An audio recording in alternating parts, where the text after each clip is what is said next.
안녕하세요. 간호사로 일하고 있는 30대 여자입니다. 우리를 시험에 들게 하지 마시고 다만 악에서 구원하소서. 여러분은 인생에 있어서 가장 어려운 시험이 뭐였었나요? 저는 순수 악 그 자체인 인간 두 명이 저를 시답지 않은 시험에 들게 했을 때 정말 괴로웠습니다. 그리고 원치도 않고 칠 생각도 없던 시험장 안에서 저는 시험지를 갈기갈기 찢어버렸죠. 지금부터 그 얘기를 여러분께 풀어놓을까 합니다. 일단 제 인생은 순간순간이 영원히 풀리지 않는 시험과도 같았습니다. 지금까지 제가 살아온 성장 스토리를 듣고 저를 측은하게 바라보지 않거나 제게 대체 무슨 이야기를 해야 할지 고민하지 않았던 사람이 없을 정도로 꽤나 척박한 인생을 살아왔어요. 이제는 기억도 잘 나지 않는 캐캐묵은 이야기고 솔직히 기억해봤자 별로 좋은 게 없긴 해요. 제가 초등학교 3학년 때 아버지께서 교통사고로 돌아가시고 어머니는 저를 혼자 키울 자신이 없으셨는지 홀로 사시는 할머니께 저를 맡기고 도망을 가셨어요. 그때는 이제 얼굴도 잘 기억이 안 나는 어머니가 저를 두고 도망갔다는 것도 알지 못했죠. 할머니는 늘 제게 공부 열심히 하고 밥 잘 먹고 착하게 있으면 어머니께서 절 데리러 올 거라고 하셨지만 그렇게 말했던 할머니 또한 혼자서 저를 키울 자신이 없으셨나 봐요. 아들은 일찍 먼저 가고 다 늙어서 손주를 키워야 한다는 부담감에 할머니께서는 새벽에 집에서 극단적인 선택을 하셨고 그걸 발견한 전 평소 얼굴을 알고 있던 옆집 아주머니에게 가서 도움을 요청했던 기억이 나요. 그리고 세상에 홀로 남은 저는 보육원에 맡겨지게 됐습니다. 그때는 아무도 저를 원하지 않는다고 생각을 했어요. 나를 맡게 되는 사람은 도망가거나 죽거나 하는구나 하는 생각에 초등학생의 나이에 이미 세상의 등을 돌리게 됐어요. 하지만 세상에 등을 돌리고 앞으로 제게 남은 시간을 포기해버리면 저만 손해잖아요. 고등학교까지 졸업 후 보육원에서 지원금을 받아 생애 첫 독립을 하게 됐을 때 저는 고시원을 전전하면서 보건 전문대를 준비했습니다. 간호사가 되고 싶었거든요. 어쨌든 세상에 절 책임져 줄 사람은 하나 없고 비빌 언덕 하나 없다는 건 너무나 피할 수 없는 사실이니까 내가 나를 책임질 수 있게 되려고 했어요. 1년 동안 고시원에 살면서 아르바이트를 2개, 3개씩 하면서 돈을 모았습니다. 남는 시간에는 전문대 입시 공부를 했고 모으는 돈은 학원비, 교재비를 제외하면 모두 등록금을 위해 저축을 했어요. 가끔 나 자신을 보면서 정말 내가 죽지 못해 사는 사람이 아닐까 했지만 정말 맨몸 하나 있는 제 인생에서 뭐든 이뤄내고 싶더라고요. 타고난 건지 아니면 이렇게 살아오면서 자연스럽게 악바리 기질이 생긴 건지 모르겠지만 지금 생각해보면 아마 저를 버린 어머니란 존재에게 당신이 나를 버려도 내가 이만큼이나 혼자 해냈다는 걸 입증하고 싶고 또 먼저 하늘로 간 아버지와 할머니께 어떻게든 살고 있으니 걱정 말라는 걸 증명하고 싶었던 것 같아요. 그렇게 보건 전문대에 붙었을 때는 정말 세상을 다 가진 기분이었어요. 혼자 이만큼 해냈다는 생각에 힘들지만 그 성취감에 세상에 태어난 보람이 있다는 걸 알았죠. 물론 고난은 마치 마법처럼 그게 마지막은 아니었네요. 목표를 하나 이뤘다고 해서 사는 건 더 쉬워지거나 즐거워지는 건 아니었어요. 대학에 들어가니 배워야 하고 공부할 건 산더미인데 또 돈 들어갈 곳은 그만큼 늘어났으니 학교를 다니면서도 계속 아르바이트를 해야 했고 방학이면 아예 숙소가 제공되는 휴게소에 들어가서 방학 내내 일을 해서 돈을 모았어요.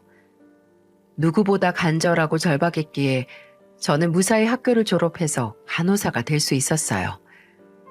처음 취업을 한 종합병원에서 2년간 일하면서 지긋지긋한 고시원에서 작지만 화장실이 있는 원룸을 얻어 이사를 할 수 있었고요.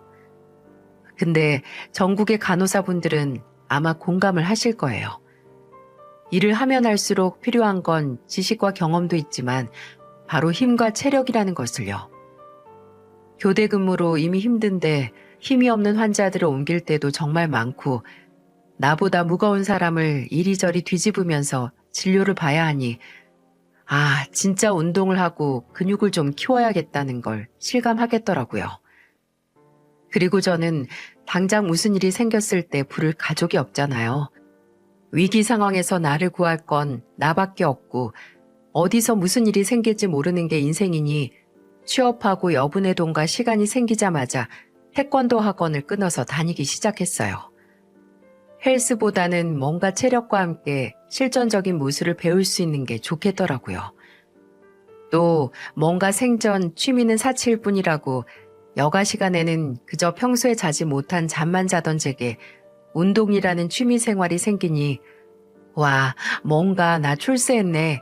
진짜 성공한 사회인 같다 라는 우쭐하는 마음이 들더라고요. 하지만 이렇게 취미를 가지고 또 친구들과 만나서 먹고 놀면서 제가 평범한 일상을 찾아가면서도 늘 제 것이 되지 않는 게 있었습니다. 바로 연애였어요. 저는 고등학교도 여고를 나왔고 대학도 아무래도 보건대학의 간호학과라서 여자들의 비중이 압도적으로 높았거든요. 그래서 남자는 좀 늘 어색하고 어려운 대상이었어요.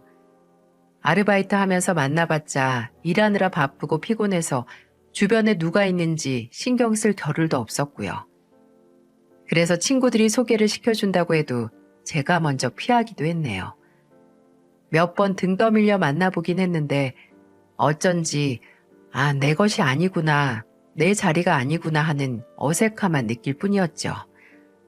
근데 그런 제게도 로맨스의 바람이 불긴 불더라고요. 30 초반에 이직을 한 대학병원에서 그 따뜻한 바람이 불었어요.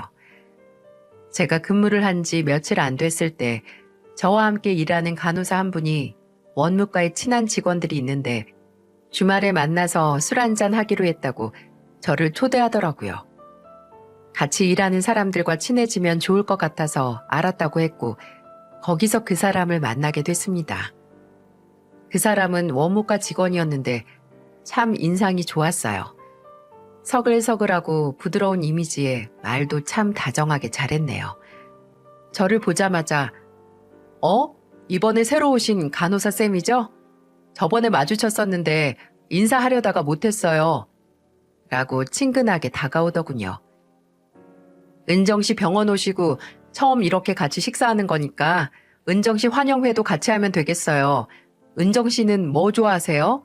오늘의 주인공이 먹고 싶은 걸로 다 주문하세요. 아무래도 저는 좀 좁게 자라온 터라 사람에게 먼저 다가가는 걸 잘 못하고 무뚝뚝한 편인데 그 사람은 마치 저를 몇 년 봐온 사람처럼 잘 웃고 뭐든지 대화로 끌어내서 저를 편하게 해주었어요. 그 술자리 후에도 그 사람은 종종 제가 일하는 층으로 와서 커피를 두고 간다거나 간식이 들어왔다고 먹으면서 일하라고 두고 가고 또 교환한 연락처로 먼저 연락을 해서 오늘 하루가 어땠는지 은정 씨도 오늘 하루 즐겁게 보냈으면 한다는 문자를 남기곤 했습니다. 그렇게 저희는 자연스럽게 가까워졌고 그 사람이 먼저 용기를 내준 덕분에 연인까지 발전할 수 있었어요. 솔직히 처음에는 그 사람이 먼저 다가오는 게 부담스러웠거든요. 저처럼 평생 외롭게 살아온 사람이라면 그런 접근이 무조건적으로 환영인 게 아니라 오히려 더 의심을 하게 돼요. 왜냐하면 가족에게만 받을 것 같은 무조건적인 선이나 호의는 영 받아본 적이 없어서 제게는 당연한 게 아니었거든요. 또 저는 제 외로움을 잘 알고 있어서 누가 다가왔을 때 덥석 그 손을 먼저 잡을까봐 더 경계를 하곤 했거든요. 근데 그 사람은 그런 저를 아주 인내심 있게 기다렸고 천천히 다가왔어요. 그리고 제가 살아온 배경을 알게 됐을 때는 그 이야기를 꺼내놓고 며칠 후에 프로포즈를 했습니다. 제 유일한 가족이 돼서 지켜주겠다고 하면서 말이죠. 그렇게 저희는 연인이 된 지 1년이 되기도 전에 결혼을 약속했고 천천히 결혼 준비를 시작했어요. 남편은 처음으로 제게 안락한 울타리가 되어주었고 또 제가 힘들거나 맛있는 걸 먹거나 아니면 즐거울 때 먼저 떠올리게 되는 사람이었어요. 결혼 준비를 하면서 혹시 모아둔 돈이 얼마 안 되고 혼자인 제가 부담을 느낄까봐 뭐든 걱정 말라고 부족한 건 함께 채워나가면 되고 본인이 해결할 수 있는 건 기꺼이 감당할 수 있다는 걸 늘 강조했었죠. 하지만 아무리 남편이 제게 믿음을 준다고 해도 해결되지 않는 게 하나 있었습니다. 바로 시댁 문제였죠. 이미 저는 제가 고아라는 어쩔 수 없는 페널티가 있다는 걸 알고 있는데 늘 제게 걱정 말라고 하던 남편이 시댁 문제에 대해서는 제게 쉽게 결혼 문제로 걱정 말라는 얘기를 안 하는 게 아니겠어요? 아니, 아예 나를 잡고 제게 먼저 이야기를 꺼내더군요. 은정아, 혹시 네가 모르고 있다가 더 놀라고 상처받을까 해서 말하는 건데 사실 우리 어머니가 그렇게 쉬운 분이 아니야. 아들인 나도 우리 어머니 성격이 만만치 않다는 거 잘 알 만큼 좀 아나무인일 때가 있거든.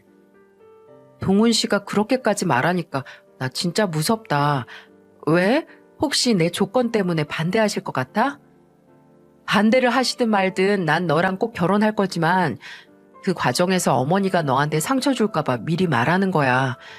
물론 내가 중간에서 막고 무조건 네 편이 되긴 할 거지만 혹시나 해서 우리 어머니 아버지가 사업 2번이나 말아먹고 혼자서 추어탕집 운영하시면서 우리 집 살리셨거든. 어머니가 대단하시고 또 고생도 많이 하시긴 했지만 그래서 그런지 아주 집에서 폭군이 따로 없어. 근데 너무 걱정하지는 마. 내가 옆에서 도와줄 거니까. 남편은 먼저 집안의 제 성장 배경을 미리 잘 설명을 했고 저는 형식적으로 시댁에 가서 인사만 드리면 된다고 절대 본인 가족이 불편한 질문은 하지 않을 거라고 당부를 했습니다. 저는 늘 믿음직스러웠던 남편이기에 그 말을 믿었지만 역시 인생은 뜻대로 되는 게 하나 없더라고요. 원래 며느리 될 사람이 처음 인사를 오면 식사를 대접하지 않나요? 그게 좀 보편적이잖아요. 근데 제 시댁은 그런 보편성을 완전히 무시하더군요. 결혼 전 처음 시댁에 갔을 때 저는 밥은 고사하고 제가 선물로 사갔던 과일이나 케이크도 구경도 못했습니다. 찬물 딱 그거 하나 받고 앉아 있었어요. 남편도 이상함을 느꼈는지 먼저 얘기를 꺼내더군요. 어머니, 우리 뭐 안 주세요? 이제 저녁 된대. 우리 아까 밥 먼저 먹었는데? 너희도 오기 전에 먹고 올 줄 알고 일찍 먹었지. 그치? 동훈아. 네 엄마랑 나는 먼저 먹긴 했는데 그래도 뭐 좀 내어오는 게 좋지 않을까? 은정이라고 했지? 배고프니? 뭐 하나 내어줄까? 주방에 먹던 떡 있는데. 네? 아니요. 전 괜찮습니다. 심통난 고양이 같은 인상의 시어머니와 그 옆에 눈치 보면서 앉아있는 시아버지. 벌써부터 이 결혼이 힘들 것 같다라는 생각이 들었네요. 아니나 다를까 남편이 전에 누누이 먼저 제 사정을 이야기하고 불편한 질문은 절대 못하게 일러뒀다고 했는데 그 주문은 씨알도 먹히지 않을 것 같더라고요. 고등학교 졸업하고 나서 혼자 살았으면 밥벌이는 어떻게 했니? 너 설마 돈 번다고 이상한 일도 한 건 아니겠지? 아니요. 카페 아르바이트랑 독서실 총무, 음식점 서빙이랑 택배 상하차 아르바이트 했었어요. 부끄러울 만한 일은 맹세코 한 번도 한 적 없었고요. 어머니, 제발 질문 좀 가려가면서 하세요. 그게 지금 사람 앉혀두고 할 소리예요? 얘는 그냥 고생했다니까 혹시나 싶어서 그러는 거지. 젊은 애들 중에 그러는 애들이 많다니까. 그거 다 헛소리들이에요. 은정이만큼 성실하게 살아온 애 없고요. 아유, 그래, 너 잘났다. 지금은 간호사라고 했지? 그럼 연봉은 어떻게 되려나? 그래도 간호사인데 벌이는 나쁘지 않겠지? 너 우리 집에 시집 오면서 뭐 해올 수 있니? 그래도 가족으로서 받아들여지려면 맨몸으로 오지 않겠지? 엄마, 무슨 아들 결혼으로 흥정해요? 결혼 내가 하지 어머니가 하냐고요? 왜 계속 쓸데없는 소리만 하시는 건데요? 그럼 무슨 얘기를 해? 막말로 어디서 나온지도 모르는 고아인데 지금부터라도 확실히 해야지. 이제 우리 집 사람 데려고 왔으면서 이 정도 각오도 안 했어? 어디 그것뿐이야? 요리는 어느 수준이고 뭐 어른한테는 잘하는지 생활력은 강한지 다 따져봐야지. 사람이 보고 자란 게 다인데 쟤는 일단 보고 자란 게 하나 없잖아. 어머니는 고아 아니에요? 할아버지 할머니 돌아가신 지 10년도 더 됐는데 어머니도 고아시잖아요. 진짜 됐어요. 제가 어머니한테 무슨 기대를 하겠어요. 어머니가 어떤 트집을 잡아도 저는 은정이 뿐이고 은정이랑 결혼할 거니까 그렇게 아세요. 우리가 뭐 얼마나 대단한 집안이라고 가고다 뭐다 운운해요? 뭐 우리가 재벌이나 귀족이에요? 우리도 별 볼 일 없는 사람들이에요.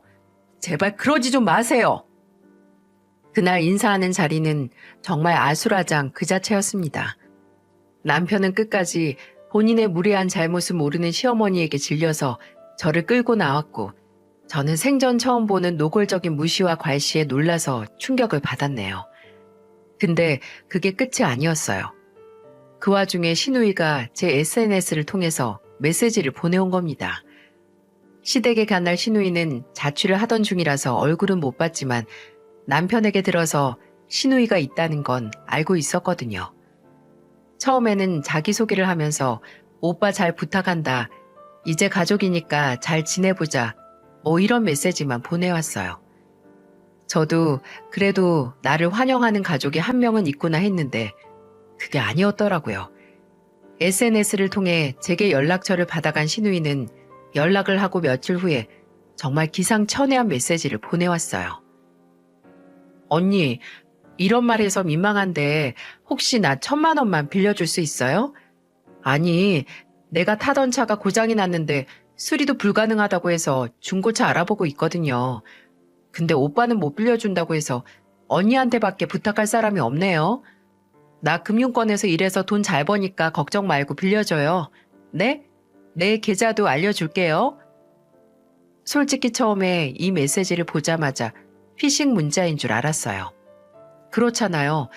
아니 상식적으로 아직 얼굴도 못 보고 문자만 몇 번 보낸 신우이가 갑자기 거액의 돈을 빌린다는 게 말이 안 되니까요. 그래서 저는 답장으로 돈을 잘 벌면 왜 중고차를 사고 1,000만 원을 빌려요? 피싱 신고하겠습니다. 라고 보내고 바로 번호를 차단해버렸어요. 더 황당한 건 그게 피싱 문자가 아니라 진짜 신우이가 제게 보내왔던 거라는 겁니다. 믿어지시나요? 엎친 데 덮쳐서 시어머니에게 기함할 만한 전화까지 받아서 제 머릿속은 엉망진창으로 무너져 내렸습니다. 안녕하세요, 어머님. 어쩐 일로 전화를 주셨어요? 아니, 아무리 생각해봐도 이건 아니다 싶어서. 그날 그렇게 동훈이 따라 나가고 나서 어떻게 연락 한 통 없니? 그래도 잘 부탁드린다. 뭐 이런 연락은 해야 하는 거 아니니? 너는 우리 집 식구가 되고 싶은 거야, 뭐야? 너 벌써 30점 차감이다. 네? 30점이요? 그게 무슨... 너 우리 집 며느리 되고 싶으면 우리 집안 며느리 자격시험 통과해야 받아줄 거야. 너는 벌써 첫인상에서 30점이나 까먹었고. 저는 그런 시험 칠 생각도 없었는데요. 그리고 앞으로도 그 시험 볼 생각도 없고요. 그 순간 이 자리는 내 자리가 아니라는 생각에 남편과의 결혼을 다시 생각해야 할 것 같았어요. 저는 남편에게 시어머니와 시누이 얘기를 하고 파혼을 통보했습니다. 근데 남편은 절대 받아들이지 않았어요. 저를 찾아와 울면서 사죄하고 다짐하면서 제 마음을 돌리기 위해 필사적이었죠. 은정아, 네가 나랑 결혼해주면 나 우리 어머니랑 동생 안 보고 살아도 돼. 너만 있으면 난 가족이랑 연도 끊을 수 있어. 내가 말했잖아. 너의 최초이자 유일한 가족이 되고 싶다고. 근데 어떻게 그래? 알아. 우리 어머니나 내 동생 마냥 무시할 수 없는 인간들인 거. 근데 나는 무조건 네 편일 거고 그 사람들 아예 버릴 수도 있어. 제발 부탁이야. 우리 같이 이겨내보자. 내가 무슨 일 있어도 너 지켜줄게.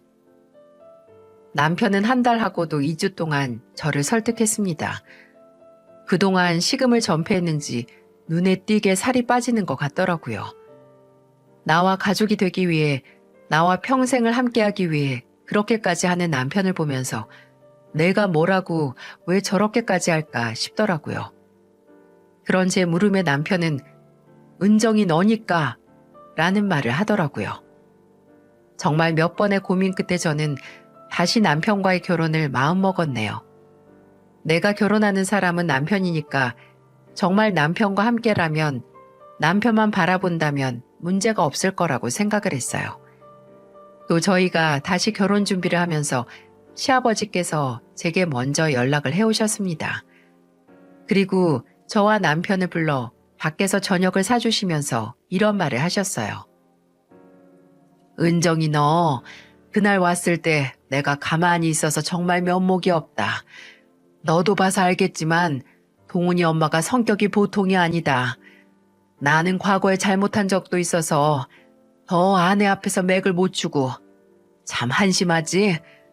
그래도 은정이 네가 우리 가족이 되면 내가 어떻게 해서든 네 편이 되어주마. 조금이라도 힘이 될 수 있게 내가 노력하마. 남편이 시댁에서도 몇 번씩 설득을 하고 단호하게 밀고 나가서 다행히 다시 결혼 준비를 할 때는 시어머니나 시누이나 다른 잡음은 없었어요. 정말 형식적이게 결혼식에 참석한 게 다였어요. 결혼식도 신혼집 구하는 것도 모두 저희들의 힘으로 했기에 더 그랬을 수도 있고요. 저희는 방 2개짜리 아파트를 전세로 얻었고 그곳에서 둘만의 가정을 꾸려 새로운 출발을 했습니다. 하지만 물론 결혼 생활 동안 시어머니나 시누이가 가만히 있진 않았어요. 제가 결혼하고도 시어머니는 종종 그 며느리 시험에 대해 언급했습니다. 무슨 본인이 직접 찍은 홈쇼핑 광고를 찍은 사진을 보내서 이거 사주면 내가 5점 플러스 점수 줄게 라고 하시면서 몇 번을 그렇게 본인이 가지고 싶은 옷이나 물건들 사진을 보내오셨어요. 이미 남편에게서는 괜히 시어머니 마음에 들려고 노력 안 해도 된다고 정말 형식적으로만 관계를 유지해도 상관없다는 얘기를 들었고 또 저도 저 싫다는 사람들에게 괜한 노력을 하고 싶지도 않았어요. 그래서 그런 문자를 받으면 그냥 다 무시를 하거나 한 번은 어머님 너무 비싸네요. 사치가 너무 심하시면 저도 시어머니 점수 마이너스 20 할게요. 라고 반박 문자를 보내기도 했죠. 시누이도 참 문제였는데 시누이는 정말 가끔씩 시댁에 갔다가 마주치면 대뜸 제게 이런 말부터 꺼내곤 했어요. 언니, 아직도 일 안 그만뒀어요? 네? 당연히 지금도 일하고 있죠. 왜 그런 걸 물어요? 아니, 간호사 박봉인 거에 비해 일도 엄청 힘들잖아요. 지들끼리도 일하면서 갈군다고 하던데 언제 그만두나 해서요. 언니 진짜 대단하네요. 이렇게 늘 간호사라는 직업을 무시했습니다. 지는 그 금융권 운운하면서 말이죠. 근데 진짜 어처구니 없는 사실을 알려드릴까요? 처음에 지 금융권에서 일해서 돈 잘 번다 했던 신우의 말을 듣고 저는 뭐 투자회사나 아니면 은행에서 근무를 하나 싶었어요. 근데 알고 보니 남편에게 들었을 때 그 대단한 금융권의 실체를 알 수 있었죠. 바로 제4금융회사에서 추심 업무를 보는 직원이었던 거예요. 사채업하는 회사에서 이자 못 내고 돈 못 갚는 사람들한테 전화해서 무섭게 쪼아대고 독촉하는 일이요. 그걸 금융권이라고 포장해서 눈꼴시게 잘난 척을 하고 저를 무시한 겁니다. 아니 얼마나 대단한 일 한다고 아픈 사람을 살리는 일을 하는 저를 무시하나요?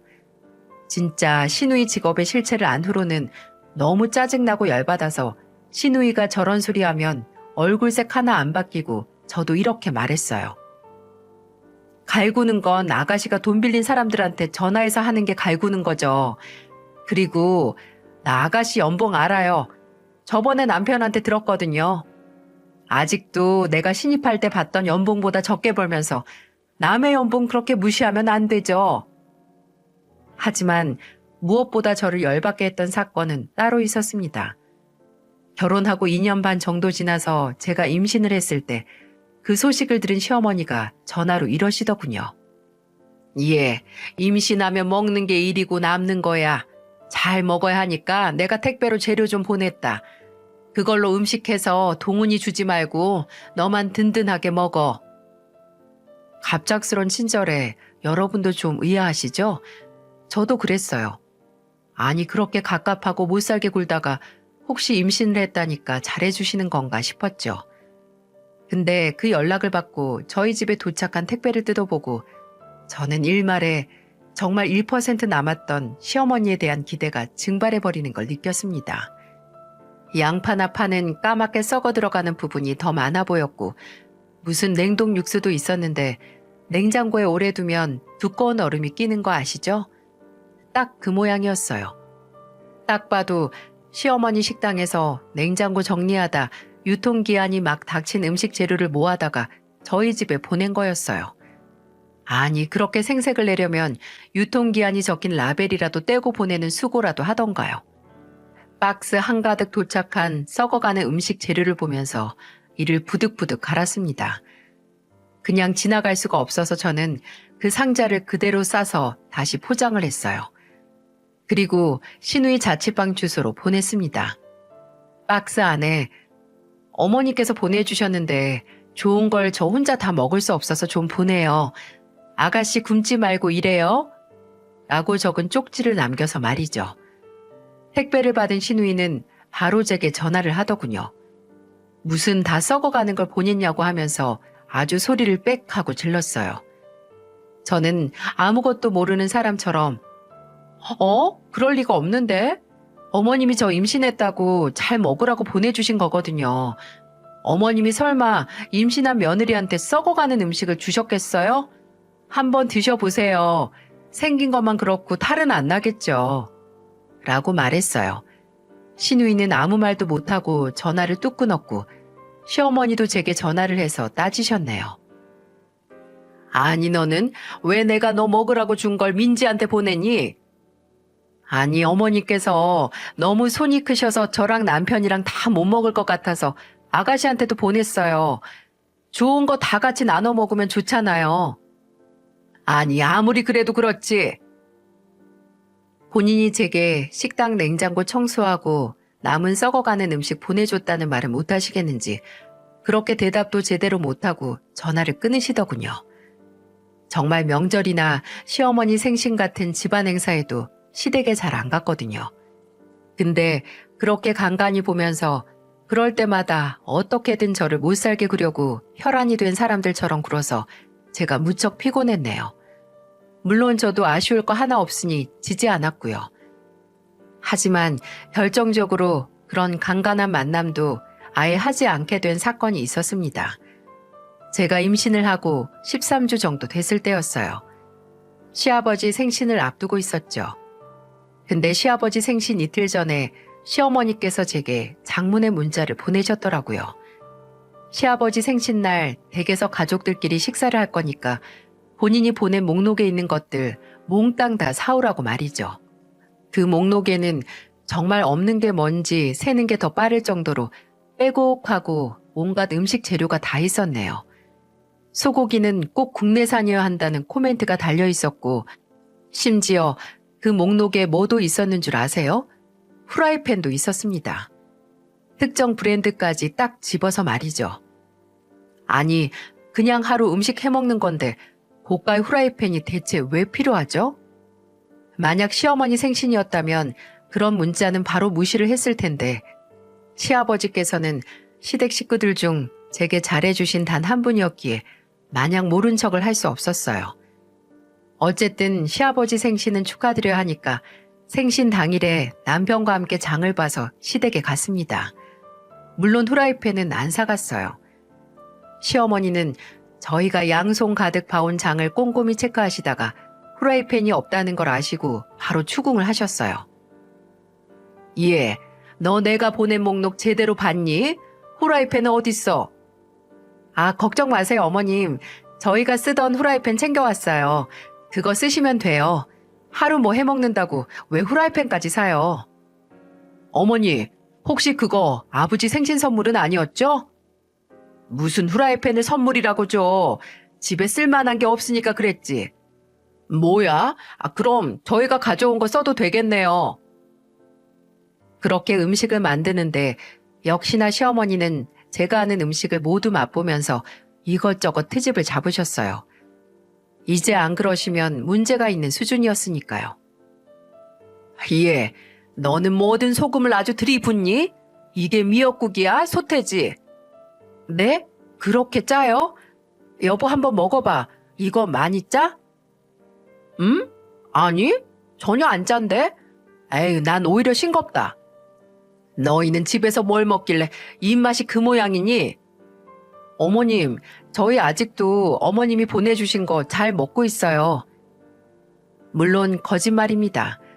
시어머니가 재활용하듯이 보냈던 썩어가는 음식은 물론 신우이한테 다 보냈었죠. 근데 이러지 않으면 좀처럼 그만두시지 않으니 말입니다. 주방에서 저랑 남편이 음식 준비를 거진 다 하고 그리고 종종 시어머니가 들어오셔서 하나씩 입에 쏙 넣어가면서 이거 해라 저거 해라 참견을 하셔도 시누이는 늘 그렇듯 거실 바닥에 아예 자리 깔아놓고 누워서 코까지 골면서 자더군요. 놀라운 걸 하나 알려드릴까요? 저래도 약혼한 남자가 있긴 했습니다. 밖에서는 어떻게 하는지 모르지만 가족에게 하는 꼴을 보면 상대가 도망갈 텐데 말이죠. 음식 준비를 마치고 이른 저녁을 먹으면서 시아버지 생신을 축하했어요. 저희는 등산이 유일한 취미인 시아버지를 위해 신제품인 등산 스틱을 준비했고요. 시아버지는 받아보시자마자 본인도 이거 TV 홈쇼핑에서 파는 걸 봤다고 하시면서 좋아하셨어요.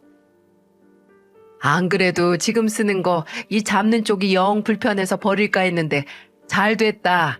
내 잘 쓰마. 다행이다. 아버님께서 저번에 이 브랜드 가방이 튼튼하고 좋다고 하신 거 기억해서 샀는데 그렇게 좋아하시니까 기분 좋네요. 아버지, 이제 좋은 스틱도 생기셨으니까 더 운동도 많이 나가세요. 요새 좀 쉬셨잖아요. 그래야지. 고맙다. 우리 며느리랑 아들 덕분에 내가 더 건강해지겠어. 그렇게 분위기가 좋았는데 본인은 저희에게 받지 못했던 생일 선물을 시아버지께서 받으시니 셈이 나셨나 봅니다. 시어머니는 시아버지 손에 들린 등산 스틱을 휘 가져가서 눈을 뾰족하게 뜨고 이러시더군요. 예, 너는 진짜 센스가 꽝이다. 이제 날도 추워지는데 이런 거 말고 방 안 되는 신발이나 두꺼운 옷을 사지. 마이너스 30점이야. 그러니까 등산하면 당연히 옷 아니야? 오빠, 스틱이 더 싸서 그랬어? 야, 강민지, 너 모르면 가만히 좀 있어. 너는 아버지 선물 사오지도 않았으면서 왜 말을 못해? 그래, 아니 당신 왜 그래? 나는 좋기만 하구만. 은정아, 나는 정말 마음에 쏙 든다. 아유, 우리 아빠 새언니가 상처받을까봐 아주 전전긍긍 하시네. 아빠는 왜 그렇게 새언니면 껌뻑 죽어?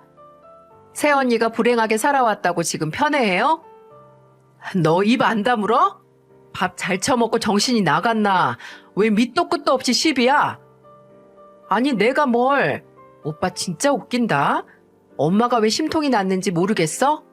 오빠나 새언니나 엄마 생신에는 뭐 하나 사준 적도 없잖아. 그래, 민지가 말 한 번 잘했다. 은정이 너 나한테 옷 하나 사주고 뭐 화장품 하나 사준 적 있냐? 다른 집 며느리는 시애미한테 잘 보이려고 뭐 스파다 뭐다 데려가서 호강도 시켜주고 명품 지갑이다 가방 사바친다는데 쟨 어쩜 그런 게 하나 없니? 어머니, 정말 그 이유를 모르세요? 어머니 결혼 전부터 은정이 아무 이유 없이 마음에 안 들어 하시고 미워하셨잖아요. 근데 왜 은정이가 그런 어머니 마음에 들려고 노력을 해요? 그럴수록 더 나한테 잘했어야 점수를 따지. 됐다. 애비애미 없이 자란 애한테 뭘 바라겠니? 애초에 배우고 자란 거 하나 없는 애를 받아주면 안 됐었어. 맞아. 새언니 며느리 시험 통과도 못했죠? 나라면 그렇게 불행하고 외롭게 살았으면 길을 써서 그 시험 통과해서 예쁜 며느리 됐을 텐데 어쩜 좋아? 새언니 뱃속의 애도 지 엄마 때문에 가족들한테 밉보여서 외롭게 지들이 재개한 건 모르고 떠드는 꼴을 더는 못 봐주겠더라고요. 신우이가 제 배를 보면서 떠드는 걸 보다 저는 도저히 참지 못하고 손을 뻗고야 말았어요. 신우이 머리채를 한 손으로 잡아채고 밥상머리에 찍어 눌렀어요. 황 하는 소리와 함께 밥상이 뒤흔들렸고 신우이가 미처 비명을 다 지르기도 전에 잡은 머리채를 들어 올려서 이리저리 끌고 다니면서 고함을 질렀습니다. 건방지게 네가 왜 내 애 걱정을 해? 꼴값 떨고 있네. 사채일 하면서 불쌍한 사람들한테 뜯어낸 이자로 쥐꼬리만한 월급 받는 게 어딜? 야, 네가 나 고아인데 보태준 거 있어? 내가 고아인 게 뭐? 너같이 악취만 풀풀 나는 인성 갖고 있는 엄마한테 태어나서 그 쓰레기 같은 인성 그대로 담는 것보단 차라리 부모 없이 혼자 사는 게 훨씬 나아. 아니 이거 좀 놓고 말해. 엄마, 나 좀 살려줘. 어머머, 저게 뭐야? 저 미친년이 사람 잡네. 시어머니는 신우이 머리채를 뒤흔들며 끌고 다니는 제게 달려들더라고요. 그리고 똑같이 제 머리채를 잡아 뜯기 시작했죠. 근데 여러분 혹시 기억하시나요? 제 취미가 태권도인 거. 결혼하고 나서 나가지 못했지만 이미 그 전에 태권도 성인반에서 3년 이상 수련을 했던 사람이었습니다. 시어머니가 제 머리채를 잡든 말든 제 균형은 흐트러지지 않았고 오히려 이번에는 신우의 머리통을 두 손으로 잡고 흔들었어요. 시어머니가 잡은 머리채는 제 것인데 오히려 신우의 비명소리가 커지는 겁니다. 아마 남편이 와서 시어머니를 뜯어 말리지 않았다면 저는 신우에게 발길질까지 했을 거예요. 남편은 제게 붙은 시어머니를 뜯어내 바닥에 내동댕이 쳤습니다. 그리고 제게 붙잡힌 신우의 뺨까지 사정없이 올려붙여서 자동적으로 제가 신우의 머리를 놓을 수밖에 없었죠. 시어머니는 바닥에 주저앉아서 처량하게 남편을 올려다봤고 남편은 그런 시어머니에게 눈길도 안 주고 말했어요. 너 뭐라고 했어? 뭐? 불행하고 외롭게 살아? 개소리 하지 마. 진짜 불행하게 산 건 본인들이 부끄럽게 사는지도 모르고 나대는 너랑 어머니야. 이제 도저히 못 참겠다. 어머니, 대체 왜 그러세요? 그렇게 사람 하나 붙잡고 무시하고 못 살게 굴면 어머니 인생에 무슨 도움인데요? 이 사람이 고아인 게 어머니한테 무슨 영향을 미쳤다고 아직도 그렇게 사람을 무시하냐고요? 동훈아, 너? 아니다, 됐어요. 이제 와서 무슨 소용이에요.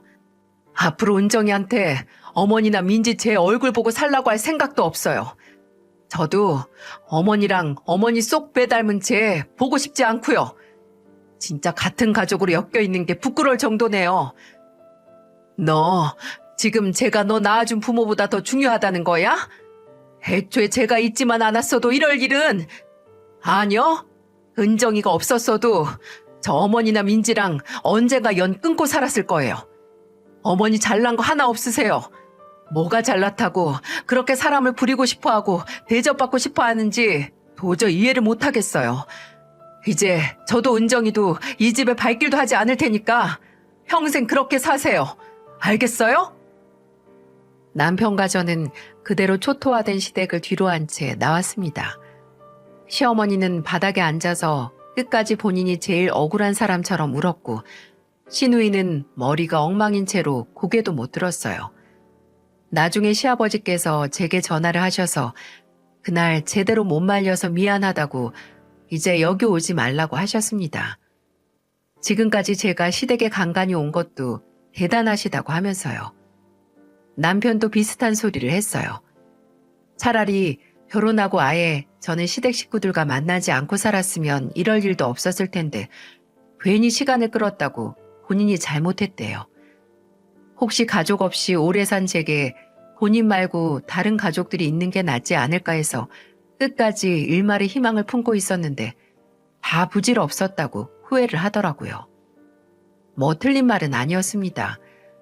저도 그래도 남편 제외하고 이어진 가족은 시댁뿐이니 표면상의 관계를 억지로 늘려 유지했는지도 모르죠. 차라리 이렇게 왕창 정을 떼고 뒤돌아서니 후련하기도 했어요. 그 김에 늘 얄미웠던 신우의 머리털도 몽땅 뜯어놓기도 했고요.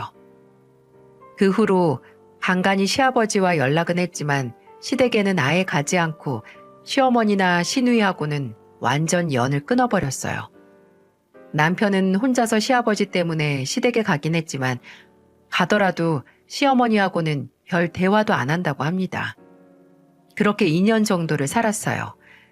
저는 무사히 아이를 낳았고 육아휴직도 끝나서 병원으로 복귀도 했고요. 종종 남편이 시댁에 갔다 오면 새로운 소식을 들고 오는데 그중 가장 반가웠던 소식은 시누이의 파혼 소식이었어요. 그렇게 지가 금융권에서 일한다고 자랑스러워한 사람이 약혼자에겐 지가 제4금융권에서 일하는 건 숨겼나 보더라고요. 그게 들통나서 완전히 쫑이 난 거죠. 시누이는 파혼 후에 아예 회사도 안 나가다가 결국 해고를 당했고 지금까지도 여기저기 아르바이트 자리를 전전하면서 살고 있다고 해요. 저번에 남편이 시아버지 병원 문제 때문에 시댁에 갔다가 시누이를 만났는데 파혼의 슬픔 때문에 혹식증까지 왔었어서 몸무게가 거의 15kg가 불었다고 처음에는 얼굴도 못 알아봤다고 하는데 참 안타깝기만 합니다. 또 그뿐만이 아니라 제가 시댁에 완전히 발길을 끊고 나서 2년이 지난 지금 절대 예상도 하지 않았고 심지어 바라지도 않았던 전화를 한 통 받았어요. 사실 그 전화를 받고 이곳에 사연을 보내기로 결심을 했던 거였고요. 시어머니도 마찬가지로 그 사건 후에 제게 일절 전화나 문자를 안 하셨거든요. 며느리 없다 치고 사시겠다 이거죠. 근데 몇 주 전에 시어머니에게서 전화가 왔어요. 처음에는 무시했는데 이틀 동안 계속 전화벨이 울리는 겁니다. 네가 이래도 안 받아? 하는 것 같이 말이죠. 제가 안 받으니 남편에게 전화를 해서 제가 왜 전화를 안 받냐고 물으셨다는데 남편은 그런 시어머니에게 절대 은정이에게 전화하지 말라고 무슨 염치로 전화를 하냐고 막 따졌고요. 그런데도 포기를 못하시고 또 제게 전화를 하셔서 진짜 제가 받아야 이게 끝날 것 같기도 하고 좀 궁금하기도 해서 받았어요. 막상 제가 받으니까 오히려 시어머니가 놀라시더라고요. 은정아? 은정이니? 저한테 전화하신 거 아니에요? 아, 그래. 맞아. 아니, 난 네가 하도 안 받길래 놀라서. 그렇게 하도 안 받으면 포기를 좀 하셔야죠. 네 목소리 좀 들으려고 그랬어. 정음이는 잘 크니? 너 병원 다시 다닌다던데 애는 어디 맡기고 일하는 거야? 그게 왜 궁금하신데요? 아휴, 은정아. 그냥 다 잊고 새로 시작하자. 네? 갑자기 왜요? 저는 어머님 며느리 시험도 통과 못한 고아 며느리인데 갑자기 무슨 바람이 불어서요? 아니다. 그건 다 잊어라. 아니야. 내가 너 시험 통과시켜 줄 테니까. 이제 이렇게 있는데도 없는 척하면서 사는 거 그만두잔 말이야. 아유, 내 친구들은 저 늙어서 며느리랑 여기저기 놀러도 다니고 친구처럼 잘 지내면서 노후 보내는데 나는 버젓이 있는 며느리랑 만나지도 못해서 답답해서 그런다. 이제 집에도 좀 오고 얼굴도 좀 보자. 너 이제 시험 통과야. 설마 이걸 제가 덥석 고맙다고 받아들일 줄 알고 이러시는 걸까요? 어처구니가 없었습니다. 이제는 늙어서 외로우니 만나자는 게 정말 제게 미안하고 지은 잘못을 용서받기 위해 이러는 게 아니잖아요. 무슨 적선하는 것처럼 말하는데 오히려 잠잠해진 제 분노가 끓어오르는 효과밖에 내지 못했습니다. 저는 코웃음을 치면서 말했어요. 일 없어요. 저는 처음부터 그런 시험 본다고 원서 넣은 적도 없고 무엇보다 그쪽은 제 시어머니 시험에 통과를 못하셨거든요. 그러니까 포기하세요. 저 그쪽 며느리로 살 생각 눈꼽만큼도 없어요. 아니, 적어도 제 화가 다 풀릴 때까지는 그쪽 얼굴 볼 일 절대로 없네요. 시험 점수 더 개판으로 받고 싶으면 앞으로도 계속 이렇게 귀찮게 전화하세요. 그 후로도 저는 시댁에 전혀 가지 않았습니다. 남편도 제게 감히 시댁에 가자는 말을 꺼내지도 못하고 그저 우리 세 식구만 서로 바라보고 의지하며 살자고 했어요. 저는 늘 누군가가 제 가족이 되고 울타리가 되어주길 바랬는데 제 스스로가 누군가의 울타리가 될 생각은 못했어요. 하지만 이제 제가 제 딸의 든든한 지원군이고 튼튼하고 그 어떤 비바람에도 무너지지 않는 울타리가 됐네요. 이미 완성된 가족 틈에 들어가서 환영받지 못한 채로 가족인 척 고통받는 게 아니라 제 스스로 가족을 만들어서 그 안에서의 행복을 찾는 게 저의 최선이고 제가 마침내 행복할 수 있는 길이었어요.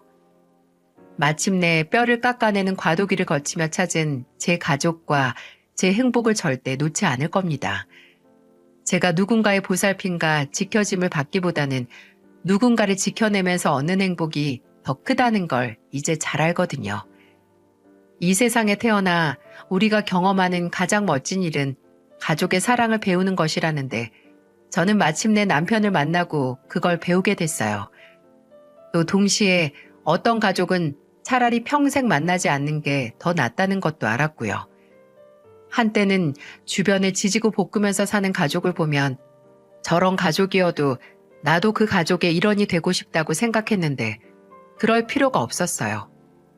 어떤 일을 겪었든 지금 저는 제가 가족이라고 부를 만한 곳에서 행복하니까 말이죠. 험난한 여정이었지만 마침내 안식과 행복을 얻은 제 이야기를 들어주셔서 감사합니다. 앞으로 여러분의 인생에서 무슨 일을 겪든 끝에는 따뜻한 햇살이 가득하길 바랍니다.